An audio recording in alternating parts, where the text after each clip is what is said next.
Well, good morning, everyone. Thank you for making the trip here. I think we have a lot to get to. It's going to be an exciting day here in the Southern California Golf and Water Summit. But to kick things off, we thought we'd bring a little star appeal with a little bit of a regional flair.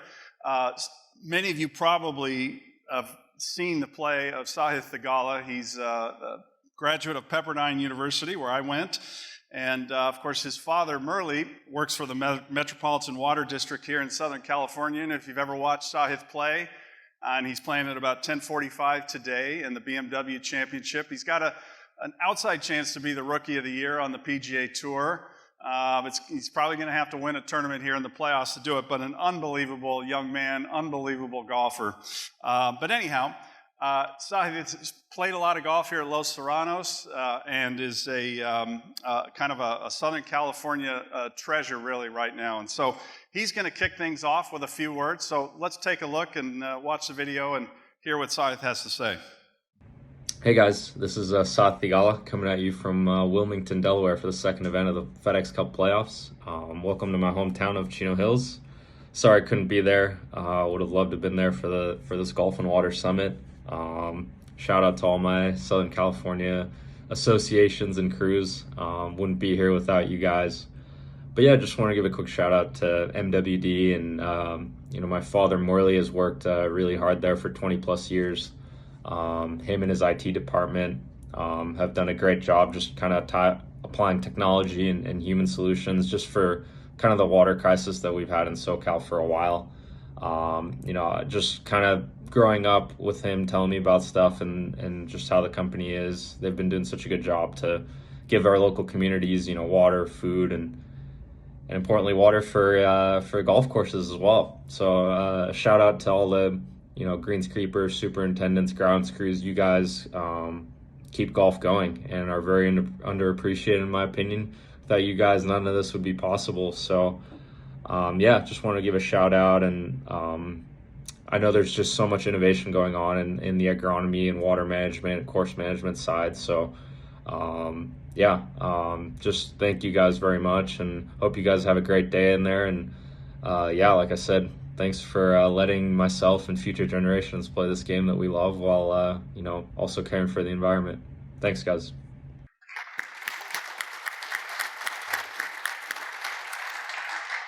Well, his last line there really captures the essence of why we're here, and that's to discuss the future of the game and something that, in my time in the sport that I love about getting to know superintendents is how many of you who are here today and everybody who's in the industry really strives to leave golf courses in a better place than you've found them. And it's just a beautiful thing about our industry and why today is so important, because we are facing so many challenges here in the Southwest and really increasingly across the country, frankly, and even the world. So it won't be easy. The path forward can only be achieved through days like this, where we collaborate, communicate, and talk about the incredible innovation work that's undergoing all over the planet, really. So we have several hours ahead. We'll listen, we'll learn, we'll take a lot of notes. We will have time for questions. It'll be a little bit different with each speaker, and I'll explain as we go. But the goal is to figure out how we can manage these situations so much better and work together.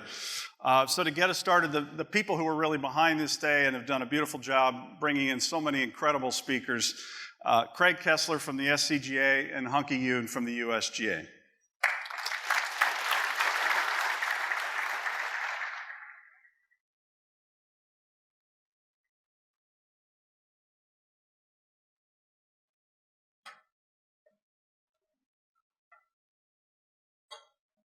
On behalf of the alphabet soup of organizations you see on all the charts, my own SCGA, the USGA, obviously Hunky Yoon will speak about that in a moment. I hope I get all these right.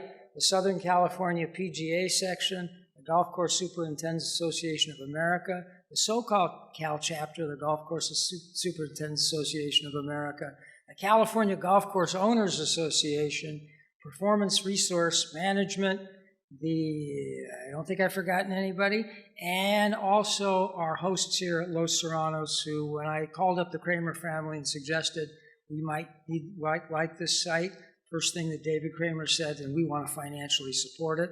And of course, not last but certainly not least, and you'll hear from the Metropolitan Water District today as our keynote speaker, our final panel, and you'll hear a lot of golf course expertise, and people actually, Hunky and I just organized the thing, we don't know all the details.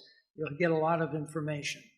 If there is a theme to this conference today, we hope the takeaway when you leave here today, it's this: that as much as the golf community has done in the last 20 years to reduce its water footprint, through investments, research, you're going to hear much about that today, as much as we've done, and that's a great accomplishment, and we should take great pride in it, that we're not going to rest on that laurel, but rather use it as a springboard to continue to do those things that much faster, that much farther, because we understand, as Sahith just said, we want to continue as a community to bring this great game to Californians, and we understand that we live in a land of permanent drought.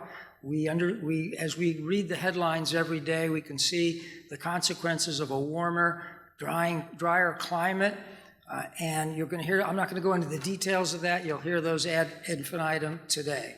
And so we recognize that we need to do those things. We're dedicated to doing those things. We want to do those things in partnership, not just with the Metropolitan Water District, but I know so many. I just talked to Mark Gentili of the City of Los Angeles, who's been working with for many, many weeks to develop water budgets for 37 golf courses in a collaborative, cooperative way, and that is how we're going to make sure that the California golf community remains at least as strong as it is today, or maybe stronger. What is the point of living in the great Southwest, in Southern California, or Arizona, or Nevada, where you can literally play golf 365 days a year if we can't continue to provide golf, and that's the ticket.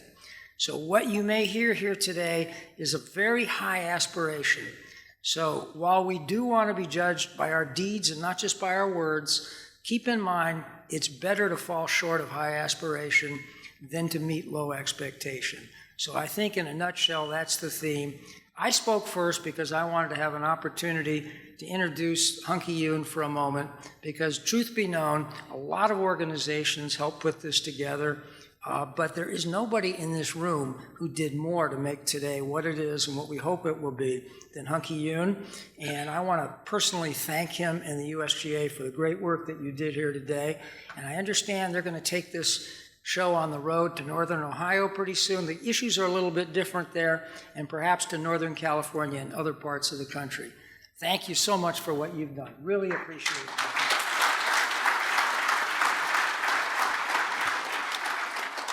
Thanks, Craig. I appreciate it, and thanks to all the fellow organizers, everyone in the room. I just want to say a couple of words, which is, I've been with the USGA for 11 years, and during that time, I think two of the coolest things I've been part of just happened in the last couple of months.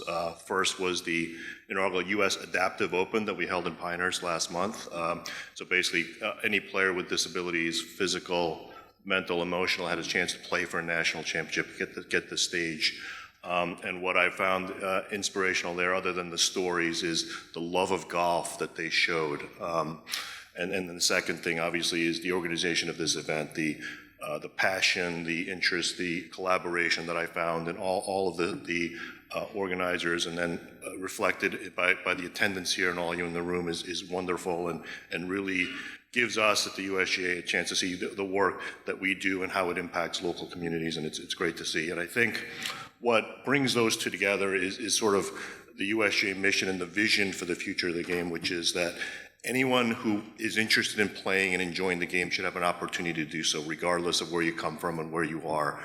And I think the U.S. Adaptive Open inspires those to continue to do that. And then events like this, we want to have all the 14,100 golf facilities in the country to have access to information, to technology, to data, to research that helps them make better decisions, that makes the game accessible and welcoming, and provides a stage for all the 25 to hopefully more golfers in the future. And I, for one, admire the work that you do. I know it's hard work. I know it's long hours, but the your expertise, your passion, your dedication is something that I think inspires all of us at USGA, and without your contributions, we couldn't be the governing body of the game, we couldn't lead the game. So I thank you all and want you to continue the dialogue, continue the collaboration, not just in Southern California, but around the country, and we really take that to heart and really walk away with a great feeling about the future of the game. Thank you very much.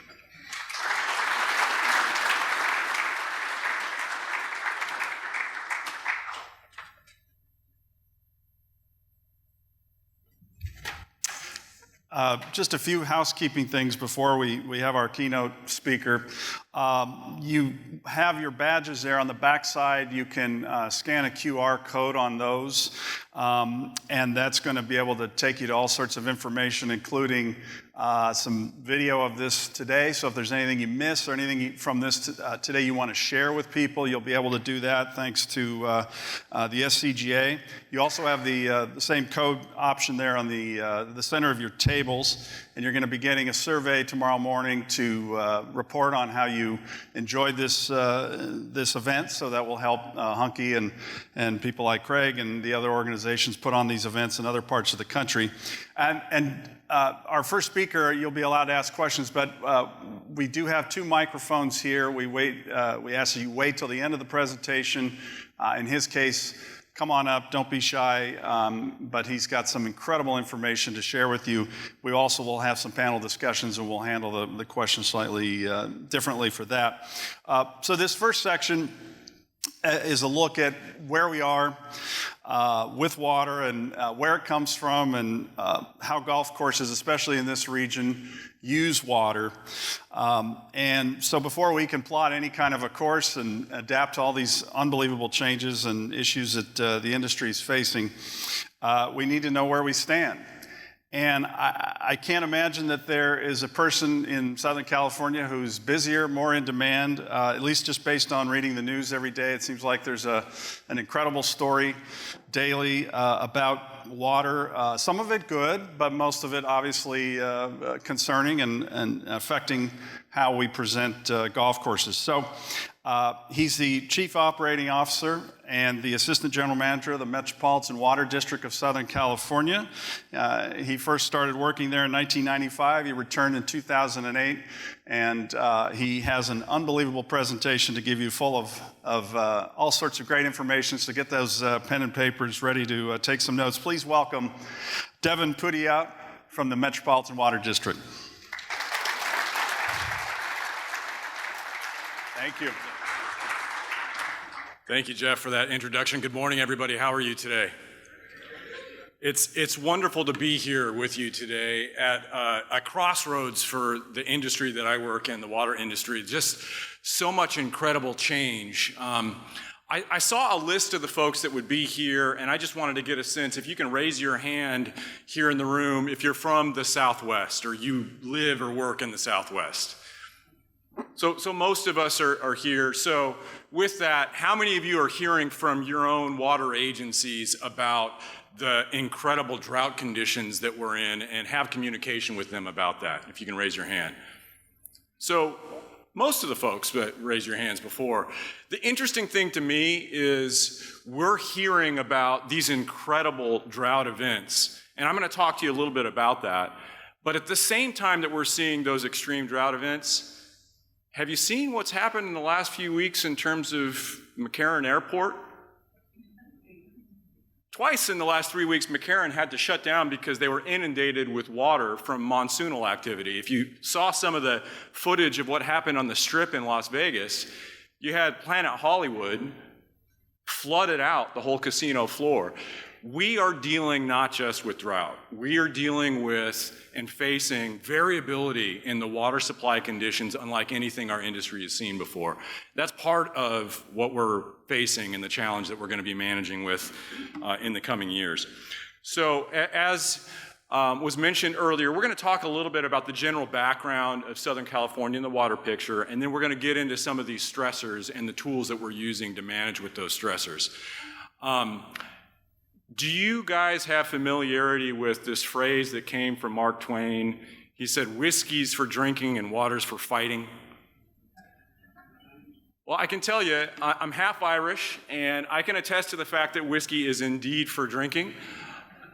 But after almost 30 years in the water industry, I can also agree that water is for fighting. And it's in these intensified conditions that we're starting to see the fighting coming out. You've seen some of this in the media just in the last week, and we'll talk a little bit about that.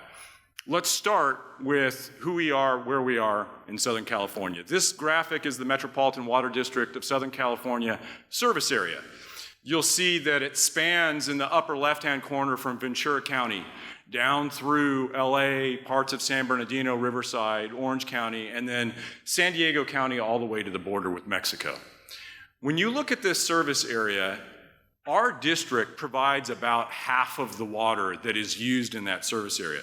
We were actually brought into being to develop imported water for Southern California. We started with water on the right side of the graphic from the Colorado River. That water moves 240 miles into Southern California. And then we contracted for supplies from the State Water Project that the state of California would build. And that moves roughly 400 miles from the Northern Sierras into Southern California. So half of the water that you might be using at your courses or that people are using in their homes or businesses generally is coming from these imported supplies. The other half is coming from a variety of different supplies that are local. It could be groundwater supplies, it could be recycled water, it could be surface water that's captured. And depending on where you are in Southern California, that mix will change quite a bit. If we hone in on where we are right now, so that's the Metropolitan service area. Now what we've circled is one of the agencies that purchases water from us that we partner with, our member agency, Inland Empire Utilities Agency. Now, IEUA has a mix of their own supplies. They take some water from Metropolitan, they've got groundwater, they've got a world-class recycled water program, they're also capturing surface water. So you can see here in this area, they're managing some of the imported supplies and other local supplies that they have developed to be able to meet the local needs. And in fact, the Chief of Water Resources for IUA is here. Michael Hurley is over here. If you have any questions about, good morning, Michael, about their portfolio, he's the person to go to. Then you go down from their level to the next click here is the city of Chino Hills. So we are in the city of Chino Hills, and Chino Hills has access to water supplies from these different levels, Metropolitan, IUA, and their own resources. And then they're providing those supplies to local retail customers. This is similar to the way it is throughout Southern California. In fact, in some areas, here you've seen 3 levels. In some areas, it's 5 or 6 levels that water is moving through before it gets to the retail customer. One of the takeaways for you today is develop the relationship with that retail agency. And the reason I say that is you will hear messaging from us as a regional partner talking about the conditions and everything that's going on. But the local conditions, in some of these areas in Southern California, an agency is completely locally reliant. They might have groundwater supply as an example. They don't have any other supply needs, and that's what they're able to provide. And in other areas, it's the exact opposite. They rely completely on imported water supplies. So the things that are happening on the Colorado or the State Water Project that are eroding the reliability of those supplies affect them more greatly than other communities. And you won't know that without developing that direct relationship with that retail provider, which I'm sure most of you already have that, but it's a really important thing. So when we look at Southern California and really the Southwest, this graphic gives you a sense of, on the left, the precipitation that you expect to see. This is a 30-year average. If you're in the oranges or the reds, you tend to be on the lower scale, and if you're in the greens or the blues, it's higher. So you see a real divide depending on where you are in the United States. Southwest, particularly Southern California, is one of the lower areas there in the darker reds and oranges. But it isn't the whole picture. On the right, this is actually an analysis that was done a number of years ago. It was originally done by Columbia, and then it was followed up by folks down at Scripps that looked at the variability of precipitation. And the darker oranges and browns mean wider variability. You have years where you get almost no precipitation, and you have other years where you're inundated. There is no area in the United States that has wider variability than California, and within California, Southern California the most. So that's what I meant when I said we're dealing with variability that's unlike any other region, and it's getting more extreme as we see time progress. It is complicated by this graphic. What this graphic shows you is the state of California, and on the left, you just get a sense of where the population centers are. The red are where the deeper population centers are. You see San Francisco, areas of the valley, and then Southern California. But on the right, you see where the precipitation typically falls in California. And the blues are where those concentrated precipitation falls up in the Sierras and on the North Coast. So we're dealing with a disparity of where the population and the water demand is for the urban use as compared to where the water supply actually falls from the sky, and having to manage that difference. And this is the way it's done. When you think about the water supplies, I briefly mentioned this earlier, here in Southern California, on average, it's a little bit less than half, about half of the water is local. And you see the listing there on the left. LA Aqueduct is an example, groundwater, recycled water. Recycled water, frankly, is the biggest growing piece of the local pie, and we'll talk about how that's happening a little bit later. But then the two imported supplies, the State Water Project and the Colorado River, and we're going to talk about the stressors on those supplies. The first one here is climate change. And this gives you just a sense of one of the stressors, the way it's working. If you take a look at the top, that is historical norm. This is from roughly 1980 into the early 2000s, of when you actually see the runoff coming into your streams, your rivers, going into reservoirs, and how you're capturing that runoff. And the peak is in April, May, and June. The bigger circles, that's when you're getting the larger inflows. Now, the nice thing about that is your peak demands for water supplies are just a few months off of that in the June, July, August timeframe. What we're seeing now, and the projections for what will be happening by mid-century, is a fundamental change in that runoff pattern. You're seeing the largest circles now in the January, February timeframe. Imagine that. Right now, we expect that that's when you're getting the most of your snowfall. And what the projections are showing is, no, that's actually when most of the water is going to be running off. That's when your streams and rivers will be flowing the most. And yet, we are going to continue to see the peak demands in that summertime period. You have a bigger mismatch between when water is produced in rivers and streams and when you need it for demands. This is a fundamental change in the way water will have to be managed in order to deal with this. So a significant factor that we're having to face in the water industry. So getting to some of the stressors that we're facing now, the upper picture here is Oroville Reservoir. The reason why I wanted to focus on Oroville is it's really the headworks of the State Water Project. On the previous graphic, 35% of the water coming from the State Water Project, or 30% in that range. Oroville is, in the last few years, at some of its lowest points that reservoir is seen. And then you flash to Lake Mead in the lower piece. Lake Mead is one of the largest reservoirs in the United States. And you all have seen the bathtub rings developing further down as Lake Mead and Lake Powell drop. And we've seen just this last year the first shortage declaration in the history of the Colorado River happen. In fact, there was news about that earlier this week. National media with the U.S. Bureau of Reclamation talking about a continued decline on the river. This is the kind of situation that we're facing, and the drought monitor shows this. This is just the last 3 years and the way that they've changed. Lots of reds and oranges. Red and orange on this graphic is bad. And if we get to looking at historical sequences, and our folks love data, we're super data intensive, I think this is a very revealing graphic. For the state and that rectangle that you see in the north part of the state of California, where a lot of the water supply falls, the last 3 years, we have sequenced that, and we've compared it to every 3-year sequence in our historical record. And on the right side, you see the 80s, historically wet. And on the left side, the very last dot is 2020, 21, and 22. It is the worst 3-year sequence the state has ever seen. And it's pretty remarkable in terms of the severity of this drought. So how does that translate to water supplies? You don't need to know the numbers, but what you can see here are columns. And just look at the size of the columns.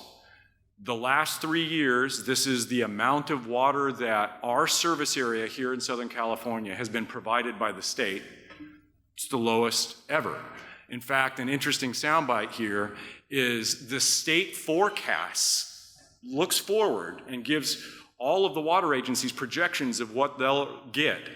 The worst 3-year sequence that they forecasted when they're looking forward, the worst 3 years, what we've actually seen in the last 3 years is 40% worse than anything they ever projected. So these are the best climatologists, the best forecasters the state has, and they never predicted anything like what we're experiencing. So you get all the announcements. The governor coming out saying, hey, we've got to reduce, then going to a mandatory reduction. Right now, if you're in California and you're a water agency, you got to target 20% reductions in water use throughout the state. But in Metropolitan service area, because we are so dependent on these imported supplies, and we've got some agencies that are really dependent on the state water project, we've had to take more extreme actions.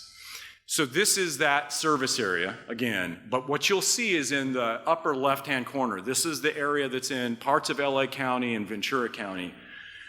We have portions of our service area, roughly 6 million people in that shaded area, that really only have access from the imported system to state water project supplies. They're being asked to reduce their use by between 35 and 70%. Pretty significant reductions in outdoor water use are needed. You've probably seen headlines where some areas are going to 1 day a week watering in order to manage through this. Pretty severe restrictions in these areas. And I wanted to, this is the deepest dive I'm going to get with you on water systems to give you a sense of why that's the case. This is the infrastructure the Metropolitan Water District operates, kind of in a cartoonish fashion. The green lines are water that moves from the State Water Project in the north, and the orange lines are water moving from the Colorado River in the east. And this is a typical year. You'll have kind of normal conditions, and throughout Southern California, you see dashed green and orange typically. It's a mix of Colorado water and state water running through these major pipes, pipes that are big enough for cars to drive through. And those pipes are then delivering water to local communities, and those communities are using a portion of it. So typically it's a mix, and you might not know it.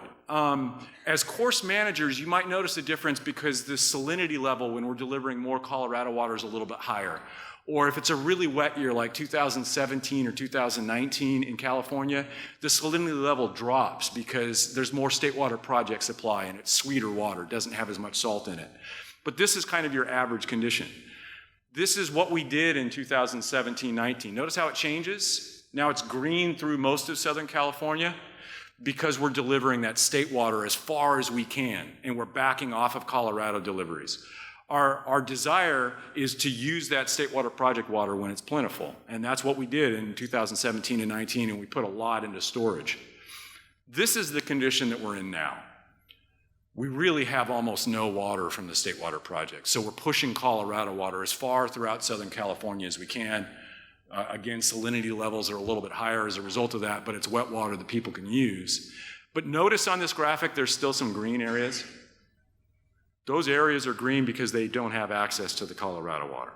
And that's why those areas right now are facing such severe cutbacks, because they're having to deal with such short state water project supplies. Now, you've probably seen this picture, but I think it's pretty remarkable. This is what's happening in Lake Mead. And this is kind of stunning because where that sign is the water level in Mead at the end of 2021. Here we are 7-8 months into to the year in 2022, and you can see they've moved the boat docks all the way down. Look at how much farther down they are from just 8 months ago. So it gives you a sense of the change in Lake Mead that's happening just as we're speaking. On the left here, Southern Nevada Water Authority, are you familiar with this area? They serve Las Vegas Valley. That was their intake to be able to bring water into Las Vegas. The levels in Lake Mead have dropped to a point where the original intake for that giant agency would be sucking air. No water available to that region. They invested to reduce the level of the intake so it's still covered by water and they're still be able to bring water into Las Vegas, but the original plans never saw what's happening right now. Obviously, the barrel picture has been out in the media a lot because of what was in the barrel. We won't get into the details there. And we're finding boats that are emerging out of the dryness that people haven't seen for years. All of this has resulted in the federal government. This is a picture of the commissioner of the Bureau of Reclamation calling for reductions in use from the Colorado River of 2 to 4 million acre feet. To give you a sense of what that means, it's anywhere from 15 to 20, 25% of all the water that's used on the Colorado River. Severe cutbacks that we're going to be managing with and negotiating on the river. But the fact is, Southern California has already done a tremendous job, and you all have done a tremendous job in managing with lower use already.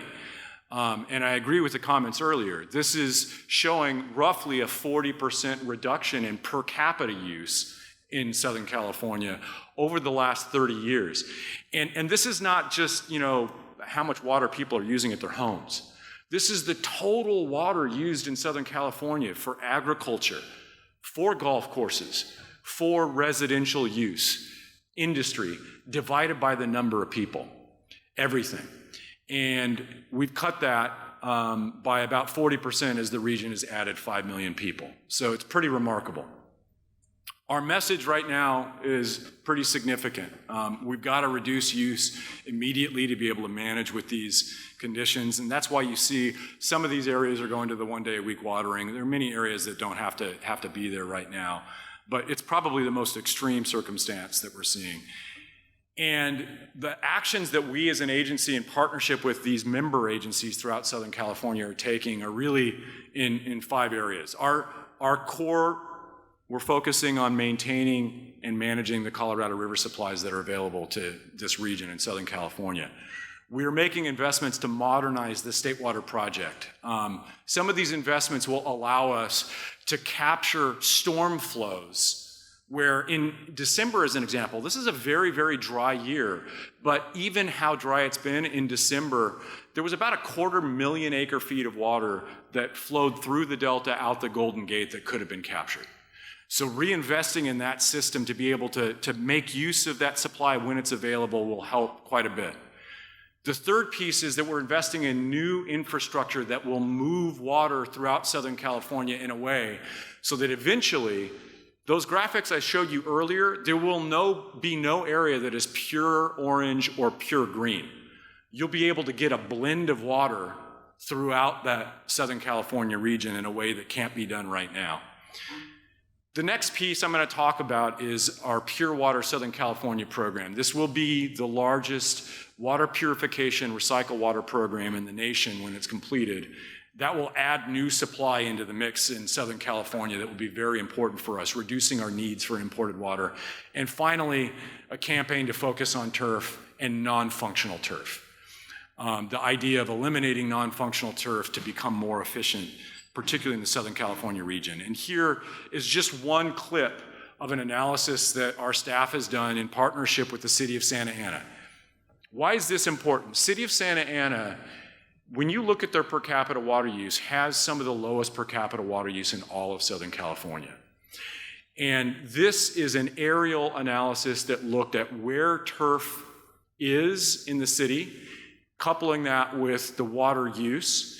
And what you can see here is that actually this graphic is showing the two largest areas of turf in the city of Santa Ana are actually 2 golf courses, followed by city and utility properties in purple, and then parks. So that analysis showed that even within a city that has very low per capita water use, they went and they matched that up with, are some of these areas in the utility areas, or in the parks, or in the medians, or along the sidewalks, turf that is really only getting irrigated and getting cut and never being used by people for any sort of function, truly non-functional turf. And they identified a significant portion of turf that falls into that category. So we're working with them. We're also working with our staff team to expand this kind of an analysis throughout Southern California so we can see what kind of water supply gains can be made if we move towards really working in partnership to eliminate non-functional turf throughout the region. So that's becoming more efficient. The second piece, and it's going to fundamentally change the way Southern California looks, but the second piece is developing more supply. If any of you watch LA Galaxy soccer, wow. Okay, the marketing folks for the LA Galaxy have some work to do. This is a facility that's just a couple miles away from where the LA Galaxy play in the city of Carson. It is an advanced water purification demonstration facility. It's showing that we can take wastewater, purify it, and then move that water to groundwater basins and ultimately into our traditional treatment plants.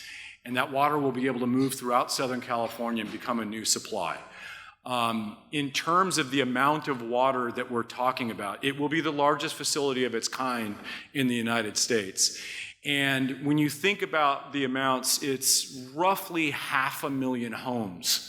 And all the people in those homes would be provided by a facility of this size. So it'll be a significant new supply for Southern California that we're developing right now. So we're focusing not just on how to become more efficient, but how to develop and use every drop of water that does come into the region multiple times through a process like this.